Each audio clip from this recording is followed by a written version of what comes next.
Ladies and gentlemen, we finally are about to have a competitor for the Galaxy Z Fold 4 in the United States. The Pixel Fold is real, and we know a lot of stuff about it. It's finally been fully unveiled. So in this video, I'm going to do my best to break down the comparison between the Pixel Fold and the Z Fold 4 with some hints about the Z Fold 5 as well. But when we start off talking about the Pixel Fold, we're going to be rocking the Tensor G2 processor, 12 gigs of RAM, a 4821 milliamp hour battery, 30 watt wired charging, a 48 megapixel primary camera, a 10.8 megapixel ultra wide, and a 10.8 megapixel 5x periscope zoom lens. Now with the Samsung Galaxy Z Fold 4, we have the Snapdragon 8 Plus Gen 1, 12 gigs of RAM, a 4400 milliamp hour battery with 25 watt wired charging, a 50 megapixel primary sensor alongside a 12 megapixel ultra wide and a 10 megapixel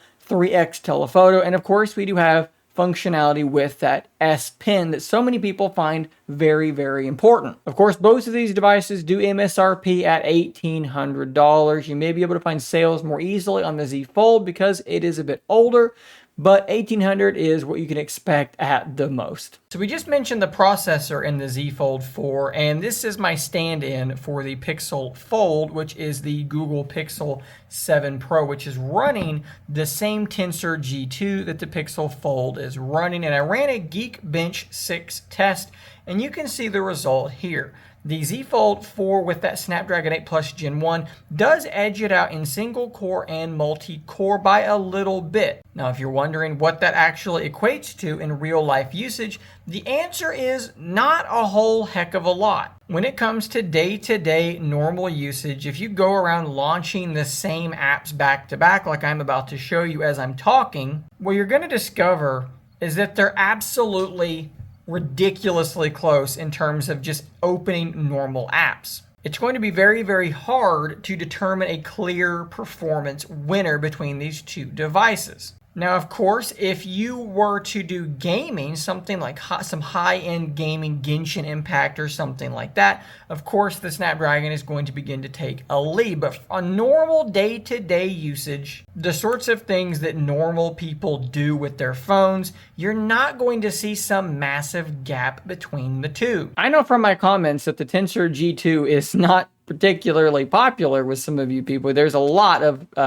severe hatred and negativity for that processor, but as someone who used it in the Pixel 7 Pro quite a bit and never had any problems at all, never did my Pixel feel slow, even next to the S23 Ultra with the same processor that the Z Fold 5 is going to have, I really don't see where this hate is coming from. People say it's slower. Well, yeah, if you're talking about benchmarks, it does have a lower number. But if you're talking about just using the phone, it's not slower. Again, with the caveat being high-end gaming, where the GPU is going to definitely have an advantage with the Z Fold. So when we're talking about just overall speed, Pixel Fold versus Z Fold 4, I think you have to give the nod to the Z Fold 4 just for the gaming aspect, but for normal day-to-day usage, I think that they're going to be virtually in a dead heat. And when you look at some of the coverage already coming out, coverage in videos like the one that Mr. Who's the Boss posted earlier, he said he was quite surprised that the Pixel Fold was as fast as it was, and was in fact at times opening apps faster than his Z Fold. Granted, that's probably a Z Fold that's been set up and running for a while, and a Pixel Fold that is brand new, although it is also running some pre-release software. So these are good signs. I'm not worried about the Pixel Fold's performance. I'm not worried about the Tensor G2. Now, as we talk about those processors, I think that there's another facet other than performance that's actually far more important today, and that is efficiency. Even mid-range chips are fast enough for average users most of the time, but they're not always efficient enough. And when we talk about the Tensor G2, it's not over the top with its efficiency, but I think that it's somewhere in the ballpark of that Snapdragon 8 Plus Gen 1. With my Galaxy Z Fold 4, I routinely get between 4 and 6 hours of screen on time before needing to plug the thing in. Before filming this, at 6 p.m., that device was sitting at 15%. I plugged it in before I started doing any of these tests, okay? And I was only at like 4 hours and 30 minutes. I killed the thing today pretty darn well. My Pixel 7 Pro was always well over 6 hours of screen on time, between 6 and 8 hours. Now, granted, smaller screen, far larger battery, but if we look at the Pixel Fold, it has a 4800 milliamp hour battery versus the 4400 in the Z Fold 4. They're going to wind up being very, very similar in terms of battery life, and I might actually expect the Pixel Fold to be slightly better in terms of battery life, simply for the reason that the battery is just quite a bit larger than it is in the Z Fold. Now, when we go to the Fold 5, with the newer Snapdragon 8 Gen 2, which is in the S23 Ultra, the efficiency goes to the roof, and I would imagine then it flip-flops. The Z Fold 5 is likely to have a slight advantage over the Pixel Fold in terms of battery life, but I don't think either one is going to have a tremendous lead. Like maybe it's 4 to 6 hours of screen on time on the Fold 4, maybe it's 5 to 7 on the Pixel Fold, and then maybe we get lucky and it creeps up a little bit past the Pixel Fold. I think that's definitely possible, but each step of the way, I don't foresee a massive difference in the battery life of either one. From an overall hardware perspective, the two devices are relatively different, but in some ways they are very, very similar. Now, when you're looking at the Fold 4, the biggest difference between the Fold 4 and the Pixel Fold is just the aspect ratio. If you have a Z Fold 4 on hand and you want to know what the Pixel Fold is going to be like, open up your Fold 4 and turn it sideways, and that is effectively the exact same size as the Pixel Fold's screen. Basically, the Pixel Fold just opens up into that orientation. Now, the cover displays are wildly different. The Pixel Fold is much, much shorter and wider than the Z Fold 4. These are very, very subjective things and preferential things indeed. You're going to have to pick which one you like better. Of course, the Pixel Fold is quite a bit thinner than the Z Fold, and it also folds totally flat, making it much thinner than even that in the pocket.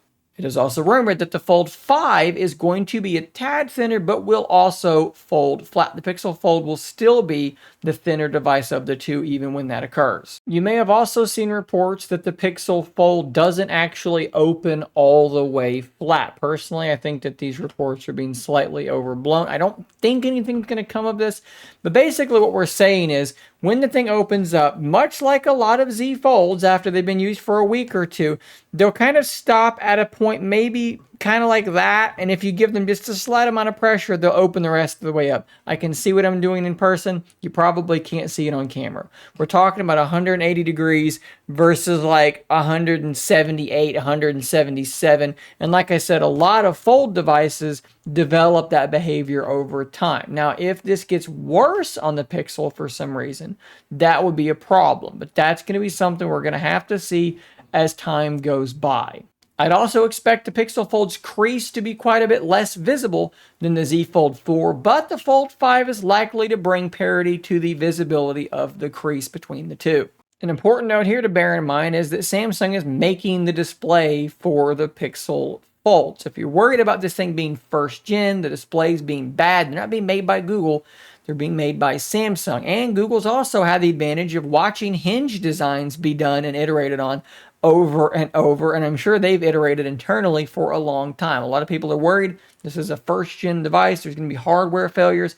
I don't think it's going to be anything crazy when compared to what we already get with the other folding devices on the market. Now, while I do expect both of these devices to have very solid screens, there are some differences here. So when we're looking at the foldable screen on the Z Fold 4, we're stopping at 1200 nits of peak brightness. On the Pixel Fold, we're at 1450 nits of peak brightness. Now, that's not sustained, that's peak. But theoretically, if the peak's higher, the sustained should also be higher. Now, of course, all four of these screens between the two devices are running at 120 Hertz. They're OLED, and I'm sure that they're going to look very, very nice. Now, I guess this is the part of the video where we have to talk about the bezel on the Pixel Fold. I've talked about this a million times already. It's very subjective. You either care a lot about it or you don't care about it at all. For me, the trade-off is worth it. It gives me a place to hold at the bottom. It gets rid of any sort of hole punch or under display camera, which I cannot stand either of. And it moves the hinge into the actual bezels, not underneath the screen, which made it easier for Google to make this device as thin as it is. But again, if you hate bezels, the Pixel Fold is probably not the device for you, but the Z Fold does exist, so it's okay. Personally, I like the form factor of the Pixel Fold better, at least on paper. I've not been able to hold the thing, but the fact that it opens into that landscape orientation should make multitasking a whole lot better. I tend to turn my Z Fold sideways anytime I need to do any multitasking anyways, and the cover display on the Fold 4 is still something I just don't enjoy using. I can't reach the top of the screen without using one-handed mode. Yes, it is very secure in your hand because of how narrow it is, but I just don't like that candy bar approach at all. And I really love the fact that the Pixel Fold kind of reminds me of my Surface Duo in phone mode. Now, when it comes to the cameras, all we can really do is speculate because we just don't have the ability right now to do one-for-one shot comparisons. That being said, on the hardware level alone, they kind of trade punches. The primary sensor on the Z Fold should be better. We're talking Fold 4 and Fold 5 should be the exact same primary sensor. 50 megapixel versus the 48 on the Pixel Fold. Now, we're not just looking at simply the resolution of the cameras. If we jump over to GSM Arena and actually look at the specifications here, the Z Fold 4 and presumably 5 has 1 micrometer pixels versus the Pixel Fold, which has 0.8 micrometer pixels, and it's lower resolution. So when they both bin, you're still getting larger super pixels on the Z Fold, and that should give it a pretty decent advantage there, in particular in low light and focus and detail. But when we jump over to the ultra wide, the Z Fold is higher resolution, but the pixels are smaller. I imagine that we're going to get better shots out of the Pixel there. And with the telephoto, well, in that instance, the Pixel is going to absolutely demolish it because it's a 5x periscope zoom instead of a 3x optical. You'll also have to factor in the goodness, the magic, the joy of pixel processing. I prefer it over Samsung's for the most part. You have to imagine the Pixel Fold is going to have a better camera system overall than the Z Fold. Now, that's not to say the Z Fold's camera system is bad. I actually really like the Z Fold 4's camera. But if you're asking me which one I think is going to be better, I think the Pixel Fold's going to have the better camera setup, and that really shouldn't be controversial. The software experience, I think, is going to be the hardest for me to break down because there's just so many unknowns. With the Fold 4 and presumably the Fold 5, we already have this taskbar at the bottom, and we know that the Pixel Fold is going to have their own version of that. On the Z Fold, when you open up an app that doesn't like to rotate and you try to force it to rotate, it will force it to do that. It appears the Pixel Fold will follow suit.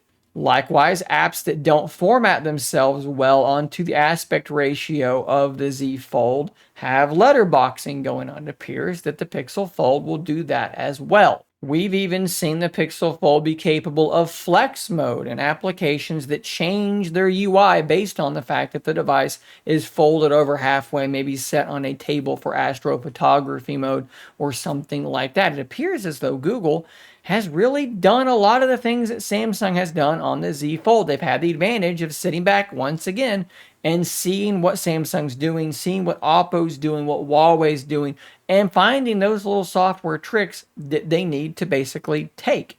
Now, of course, between the Pixel and the Samsung devices, they both have all sorts of interesting features, right? They both now have a call screening feature. One ran by Bixby, one ran by Google Assistant. Although with Google, things do go a bit further with Hold for Me, Direct My Call, wait times, and all of these other sorts of things that I assume will be there on the Pixel Fold. When it comes to the camera stuff, they both have astrophotography modes. Although Google does like to pack in cool motion modes, top shot, face unblur, photo unblur, lots of things that Samsung sometimes has their own versions of, but they both have this really rich feature set.